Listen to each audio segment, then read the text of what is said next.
اونچی ہے. اللہ کے نبی نے کہا میرے بھائی یہ تمہارے لیے نازل نہیں ہوئی ہے, یہ ان لوگوں کے لیے نازل ہوئی ہے جو میری آواز کو دبانا چاہتے ہیں, میری آواز پر اپنی آواز کو بلند کر کے میری آواز کو ختم کرنا چاہتے ہیں. جیسے کہ قرآن مقدس کے اندر ہے لا تسمعوا لهذا القرآن, اس قرآن کو نہ سنو. آپ جب پڑھیں گے تو آپ کو ملے گا وقال الذين كفروا, وہ لوگ کہتے تھے جنہوں نے کفر کیا لا تسمعوا لهذا القرآن, اس قرآن کو نہ سنو والغوا فيه, اور خوب شور شرابہ کرو, ہنگامہ کرو, تاکہ یہ قرآن جس کی آواز یہ نبی سنا رہا ہے یا اصحاب رسول سنا رہے ہیں کسی اور کے کانوں میں نہ پہنچنے پائے. اگر کسی کے کان کے اندر پہنچ جائے گی تو انہیں کا دل دادا ہو جائے گا, انہیں کی طرف پلٹ جائے گا. وہ تو کفار و مشرکین کا شیوا تھا. میری آواز کا مطلب یہ ہے کہ جب لوگ میری آواز پر اپنی آواز بلند کر کے میری آواز کو دبانا چاہیں, ان کے تعلق سے یہ آیت نازل ہوئی ہے. تب صحابی رسول کو اطمینان ہوا, سکون ہوا. اب اللہ کے نبی کے پاس آ کر نماز میں حاضری دینے لگے. میرے کہنے کا مطلب یہ ہے کہ اصحاب رسول کے اندر اگر اختلاف ہوتا تھا تو اس کا ستیہ کرتے تھے. ایک واقعہ سناؤ. اللہ کے صحابی, اللہ کے نبی جناب محمد عربی صلی اللہ علیہ وسلم کے صحابی ہیں حضرت عثمان غنی رضی اللہ تعالیٰ عنہ, اور عثمان غنی رضی اللہ تعالیٰ عنہ کو ہمارے نبی جناب محمد عربی صلی اللہ علیہ وسلم نے اپنی 2 بیٹیاں ایک کے بعد دیگرے ان کی شادی میں دیا تھا, ان کے ساتھ نکاح کیا تھا. اس لیے حضرت عثمان غنی رضی اللہ تعالیٰ عنہ کو عثمان ذو النورین کہا جاتا ہے. 2 روشنی والے محمد عربی کی 2 بیٹیاں, جب ایک کا انتقال ہوا تو دوسرے کی شادی آپ نے انہی کے ساتھ کی. عثمان غنی کسی غم میں تھے, غمزدہ تھے, ایک مقام پر بیٹھے تھے اور کچھ سوچ میں تھے, کسی خیال میں گم تھے. حضرت ابوبکر صدیق رضی اللہ تعالیٰ عنہ کا گزر ہوا. انہوں نے السلام علیکم یا عثمان کہا, لیکن عثمان غنی رضی اللہ تعالیٰ عنہ کی طرف سے سلام کا جواب حضرت ابوبکر صدیق رضی اللہ تعالیٰ عنہ کو نہیں ملا. آپ گزر گئے. تھوڑی دیر کے بعد حضرت عمر فاروق رضی اللہ تعالیٰ عنہ کا گزر ہوا. حضرت عمر فاروق رضی اللہ تعالیٰ عنہ نے بھی السلام علیکم یا عثمان کہا, لیکن کوئی جواب نہیں ملا. اور حضرت عثمان غنی رضی اللہ تعالیٰ عنہ کو اتنا بھی پتہ نہیں چلا کہ اصحاب رسول میں جن لوگوں کا ایک مقام ہے جو سب سے بڑے ہیں, کوئی تو یار غار ہے جو نبی محترم کے ساتھ غار کے اندر رات گزار چکا ہے, اور کوئی جس نے اپنی بیٹی کا انتخاب نبی پاک کے لیے کیا تھا. عمر فاروق دونوں کا گزر ہوا ہے, انہیں احساس تک نہ ہوا. وہ دونوں اکٹھا ہوئے تو کہا کہ ابھی میں عمر عثمان کے پاس سے گزرا, میں نے سلام پیش کیا لیکن میرے سلام کا جواب نہیں ملا. تو فاروق نے کہا کہ میرے بھائی میں نے بھی ایسے ہی کیا, میری پتہ نہیں کیا معاملہ ہے. آج ہمارا معاملہ ہوتا تو سلام نہ پانے کی بنیاد پر ہم اختلاف کر بیٹھتے, اپنے گمان جو ہمارے اندر وہم ہے اس وہم کو جلا بخشتے اور وہیں سے ناراض ہو جاتے کہ چلو ہٹاؤ, اگر وہ میرے سلام کا جواب نہیں دیتا ہے تو مجھ سے کسی معاملے میں اچھا نہیں ہے. لیکن حضرت ابوبکر صدیق رضی اللہ تعالیٰ عنہ عمر میں عثمان غنی سے بڑے ہیں, حضرت عمر فاروق رضی اللہ تعالیٰ عنہ عمر میں عثمان غنی سے بڑے ہیں. دونوں واپس آتے ہیں اور آگے پہنچتے ہیں.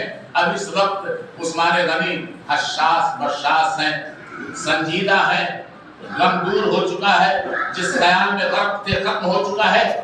آئے السلام علیکم یا عثمان کی صدا لگایا, فوراً کھڑے ہوئے وعلیکم السلام ورحمۃ اللہ وبرکاتہ.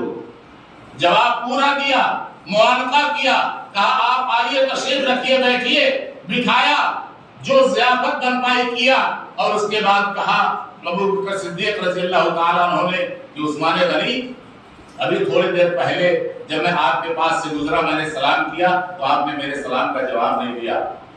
اس پر عمر فاروق نے کہا میرے بھائی میں بھی تو گزرا تھا اور آپ سے سلام کیا تھا, آپ نے میرے سلام کا جواب نہیں دیا. کہا واللہ مجھے علم ہی نہیں ہے کہ آپ دونوں لوگ میرے پاس سے گزرے ہیں. ایسا کیا معاملہ تھا کہ اگر آپ لوگ میں سن پاتا اور آپ کو دیکھ پاتا تو آپ کے سلام کا جواب نہیں دیتا؟ ایسی کوئی بات نہیں ہے. بات ختم ہو گئی, دل کی صفائی بھی ہو گئی, اختلاف سے بچ گئے.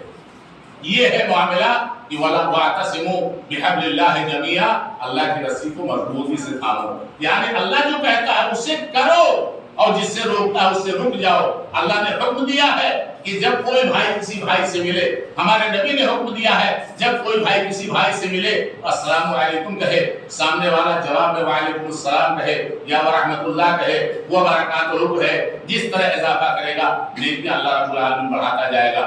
تو میرے کہنے کا مطلب یہ ہے کہ اگر ہم ایسا نہیں کریں گے تو انتشار کا شکار ہوں گے، اور جب انتشار کا شکار ہوں گے تو نتائج اچھے نہیں ہوں گے، ہم پیٹے جائیں گے، ہم بربادی کے دہانے پر پہنچ جائیں گے۔ اور ایک واقعہ آپ کو سنا دوں، غزوہ بدر جو پہلی لڑائی اسلام کے ماننے والوں اور اہل کفر و شرک کے درمیان بدر کے مقام پر رمضان کے مہینے میں ہوئی تھی، اس میں شکست کھایا تھا کفار نے۔ اس کا بدلہ لینے کے لیے کافی جوش و خروش کے ساتھ، ولولے کے ساتھ، ساز و سامان کے ساتھ پوری لشکر اکٹھا کر کے غزوہ احد کے مقام پر اکٹھا ہوئے تھے۔ اور غزوہ احد کے مقام پر اللہ کے نبی صلی اللہ علیہ وسلم نے احد کے مقام کا جائزہ لیا۔ جائزہ لینے کے بعد 50 تیر ماہر اندازوں کو 50 ماہر تیر اندازوں کو اللہ کے نبی صلی اللہ علیہ وسلم نے ایک درے پر، ایک گھاٹی پر متعین کر دیا۔ ان کا سردار بنایا حضرت زبیر ابن العوام رضی اللہ تعالیٰ عنہ کو۔ کہا کہ کچھ بھی ہو جائے، میدان کارزار میں ہمیں شکست ملے، ہم فتح یاب ہو یا ہم مار دیے جائیں، لیکن کبھی کسی صورت میں بھی تم اس درے کو خالی مت کرنا، اس جگہ سے نہ ہلنا۔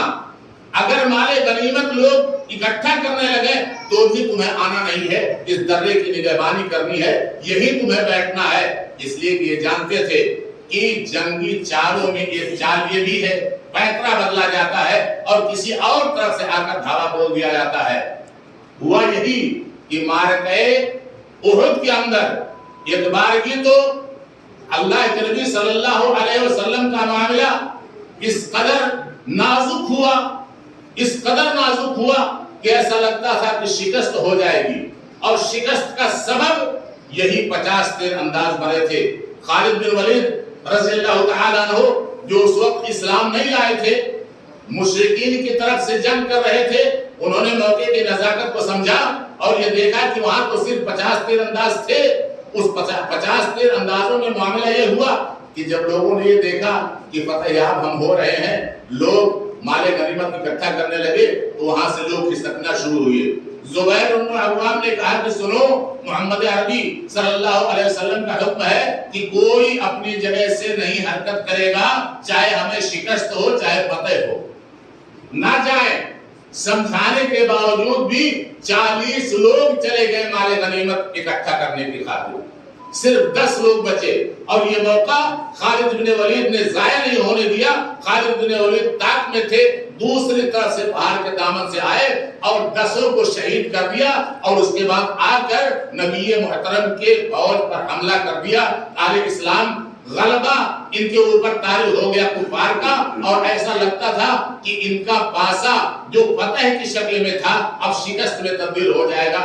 اللہ رب العالمین نے مدد کی، بعد میں شکست نہیں ہوئی، فتح یاب ہوئی، لیکن تھوڑے دیر کے لیے ایک معمولی اختلاف ہوا، معمولی اختلاف کہ زبیر رضی اللہ تعالیٰ عنہ تو ڈٹے رہے، لیکن اختلاف کیا بھائیوں نے، کہا کہ اب کیا معاملہ ہے، فتح تو مل چکی ہے، نبی محترم جیت چکے ہیں، ان کے ماننے والے جیت چکے ہیں، اب کیا ضروری ہے یہاں رہنا، اب چلو مال غنیمت سب اکٹھا کرتے ہیں، اگر ہم مال غنیمت اکٹھا نہیں کریں گے ہو سکتا ہمارا حصہ نہ لگے۔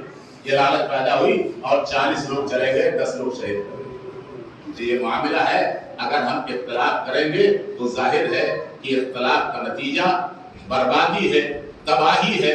انتشار میں آئیں گے تو ہمارا کچھ بھی، ہماری کوئی حیثیت نہیں رہے گی۔ قرآن مقدس میں اللہ رب العالمین نے بیان فرمایا ہے، اگر تم ایسا کرو گے تو تمہاری ہوا اکھڑ جائے گی، مطلب تم کسی لائق نہیں رہ جاؤ گے، تمہاری جو روب، تمہارا جو روب ہے، جو دبدبا ہے، جو دوسروں پر تمہاری سطوت ہے، جو جاہ جلال ہے، وہ ختم ہو جائے گا، تم پسپا ہو جاؤ گے۔ اور اس پسپائی کا ذکر نبی پاک صلی اللہ علیہ وسلم نے اپنی حدیثوں کے اندر بیان فرمایا ہے، قرآن مقدس نے اس کا فیصلہ سنایا ہے کہ اگر اختلاف کرو گے، آپس میں گروہ بندی کرو گے، آپس میں تولے تولے میں بٹ جاؤ گے، تو تمہاری ہوا اکھڑ جائے گی۔ ہم مشاہدہ کر کے بھی دیکھ سکتے ہیں، ہم مشاہدہ کر کے اپنے سماج کا دیکھ سکتے ہیں، جب ایک ہوتے ہیں، جب مٹھی مضبوط ہوتی ہے، کوئی ہمارے قریب نہیں آتا، لیکن جب انگلیاں پھیل جاتی ہیں، مٹھی کھل جاتی ہے، تو بہت سارے لوگ آنکھیں اٹھاتے ہیں، اور ان آنکھوں کو اگر آپ شکست دینا چاہتے ہیں تو آپ کو پھر ایک مٹھی ہونی پڑے گی۔ جب ایک مٹھی آپ ہوں گے تبھی آپ کسی کا مقابلہ کر سکتے ہیں۔ اللہ رب العالمین ہم سب کو اتفاق کی، اتحاد کی دولت سے مالا مال کرے۔ اللہ رب العالمین ہمیں قرآن مقدس کی طرف رجوع کرنے کی توفیق عطا فرمائے، اور نبی محترم صلی اللہ علیہ وسلم کی اسوہ کو اپنانے کی توفیق دے۔ اقول قولی ھذا واستغفر اللہ لی ولکم اجمعین واستغفروہ انہ هو الغفور الرحیم۔